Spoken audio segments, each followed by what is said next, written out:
Merci Madame la Présidente. Mes chers collègues, le rapport que je vous présente aujourd'hui sur la mise en œuvre des arrêts de la Cour européenne des droits de l'homme est le 9e consacré à cette importante question depuis une vingtaine d'années. Je suis le 4e rapporteur après Éric Jurgens, Christos Pourgorides et Klaas de Vries, que je salue et dont le travail passé m'a été éminemment utile. Nous sommes, avec l'exécution des arrêts de la Cour, au cœur même du rôle et de la valeur ajoutée des arrêts par l'ensemble des États membres du Conseil de l'Europe, de la mise en œuvre réussie des arrêts par l'ensemble des États membres de notre organisation dépend en effet l'autorité du système de protection basé sur la Convention européenne des droits de l'homme.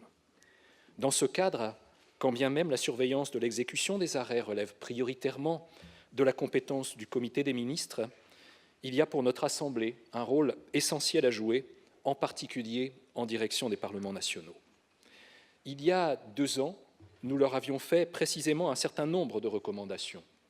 De retour à Paris, je m'étais appuyé sur notre résolution pour préparer une proposition de loi constitutionnelle obligeant le gouvernement français à présenter tous les ans, devant l'Assemblée nationale, réunie en séance publique, un rapport sur la mise en œuvre par la France des arrêts de la Cour. Cette proposition de loi constitutionnelle avait provoqué quelques émois, au point de n'être jamais inscrite à l'ordre du jour de mon groupe politique, moins encore de l'Assemblée nationale. Je bousculais des habitudes, des certitudes aussi. C'était un premier essai, il en appellera d'autres.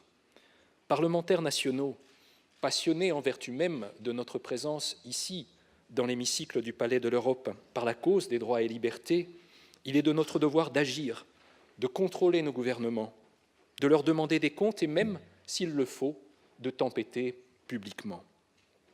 Dans notre recommandation de 2015, nous avions proposé au Comité des ministres plusieurs mesures renforçant la transparence du processus de surveillance de l'exécution des arrêts, ainsi qu'une meilleure implication de la société civile. Aucune réponse ne nous a été faite sur ces points pourtant essentiels, et je le déplore. Notre Assemblée doit être entendue. J'ai travaillé durant 2 ans avec le concours précieux du secrétariat de la Commission des questions juridiques et des droits de l'homme, que je tiens à saluer. J'ai lu nombre de notes, rencontré des dizaines de défenseurs des droits, organisé un colloque à Paris, entrepris 2 missions en Hongrie et en Pologne. Je me suis attaché à approfondir les questions suivantes. Quels sont les défis auxquels se heurtent les États membres et le Comité des ministres? Quelles sont les bonnes et les mauvaises pratiques des États? Quelles sont les initiatives en cours et comment renforcer le rôle de la société civile et des parlements nationaux? Au 31 décembre 2016, 9 941 affaires exactement étaient pendantes devant le Comité des ministres, en légère baisse par rapport à l'année précédente. Les 10 pays qui comptaient le plus d'affaires étaient par ordre décroissant: l'Italie, la Russie, la Turquie, l'Ukraine, la Roumanie, la Hongrie, la Grèce, la Bulgarie, la Moldavie et la Pologne. Devant la Cour, cette fois, 7 de ces pays demeurent dans le top 10 des affaires pendantes. Il s'agit par ordre décroissant de l'Ukraine, de la Turquie, de la Hongrie, de la Russie, la Roumanie, l'Italie et la Pologne. Sur les 79 750 requêtes pendantes devant la Cour au 31 décembre 2016, près de la moitié provenaient de 3 États membres: l'Ukraine, 22,8%, la Turquie, 15,8% et la Hongrie, 11,2%. Ces chiffres reflètent des difficultés et des réalités que je me suis attaché à comprendre. L'inexécution des arrêts de la Cour, qu'il nous appartient de combattre, est parfois le fait d'États qui ne veulent pas agir, mais aussi d'États qui ne le peuvent pas. Je me félicite du nombre record d'affaires closes par le Comité des ministres en 2016. Je vois dans la diminution du nombre d'affaires de référence et d'affaires sous surveillance soutenue une efficacité accrue des processus nationaux d'exécution et l'impact de nouvelles méthodes de travail au service de l'exécution des arrêts. Mais comment, en parallèle, ne pas s'inquiéter de l'augmentation continue des affaires de référence pendantes depuis plus de 5 ans. Le nœud de nos difficultés se trouve là.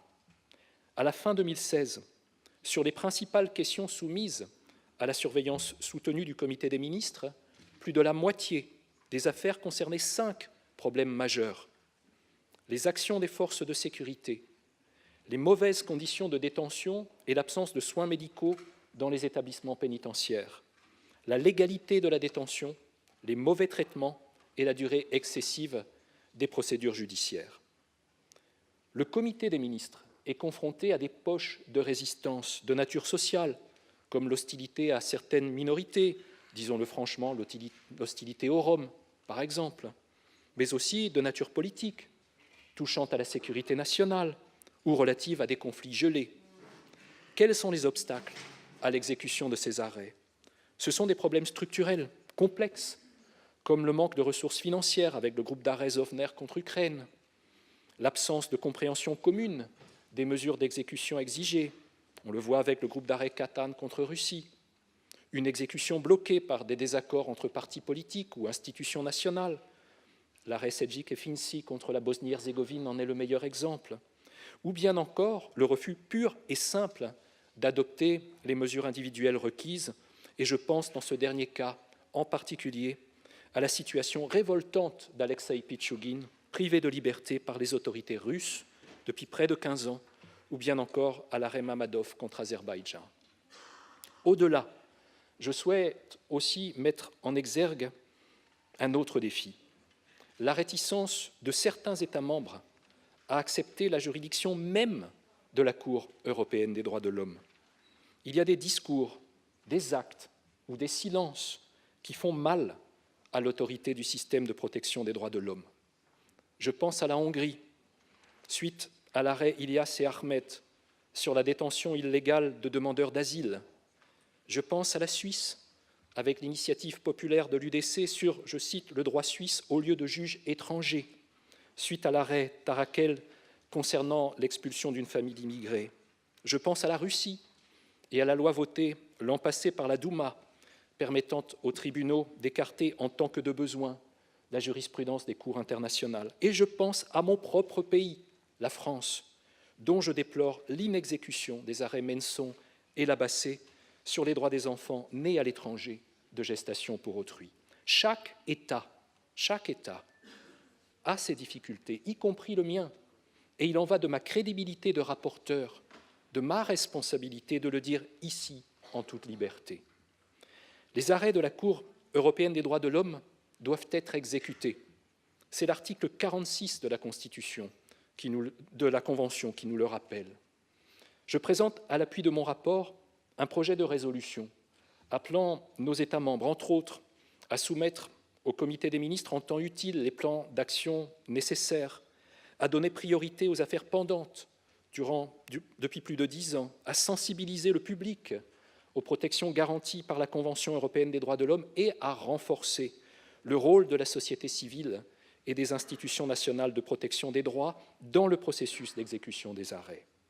Mon projet de recommandation à destination du Comité des ministres appelle entre autres à un usage plus fréquent des résolutions intérimaires pour mieux identifier les difficultés d'exécution, à améliorer la transparence du processus de surveillance de l'exécution des arrêts et à accroître le rôle de la société civile dans ce processus.